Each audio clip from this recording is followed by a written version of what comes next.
நம்ம என்ன பண்ணுறோம்னா ஸ்கூட்டியை பொறுத்தளவுக்கும் இருக்குல்ல இந்த ஒரு ஆயில் தான், இந்த இன்ஜினுக்குள்ளே மட்டும்தான் ஆயில் இருக்குன்னு நினைக்கிறோம். ஆனால் அது தப்பு. இருக்கா இந்த ஓரத்தில் இந்த பேக் வீல் இருக்குல்ல, அந்த பேக் வீலுக்கு வந்து ஒரு ஆயில் இருக்குது. ஒரு ஆயில் வந்து குரோமோட் ஆயில் சொல்லுவாங்க. அந்த பேக் வீல் சுற்றுறது இல்லை, இதுக்குள்ள ஒரு 4 பல்லு இருக்கும். அந்த பல்லுக்கு ஒரு ஆயில். அது எங்கே இருக்குன்னா இந்த இருக்க ஒரு போல்டு, இந்த போல்டை கழட்டணும். இந்த போல்டை கழட்டினா இதில் ஒரு 200 ml ஆயில் இருக்கும். அதை எது வழியாக ஊற்றணும்னா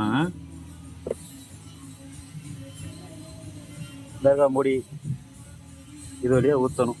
இதை ஊற்றலைன்னா வண்டி சீஸ் ஆயிடும், பின்னாடி கருகிட்டு வரும். அவ்வளோதான், வீல் சுற்றாது, டைட்டாக சுற்றும்.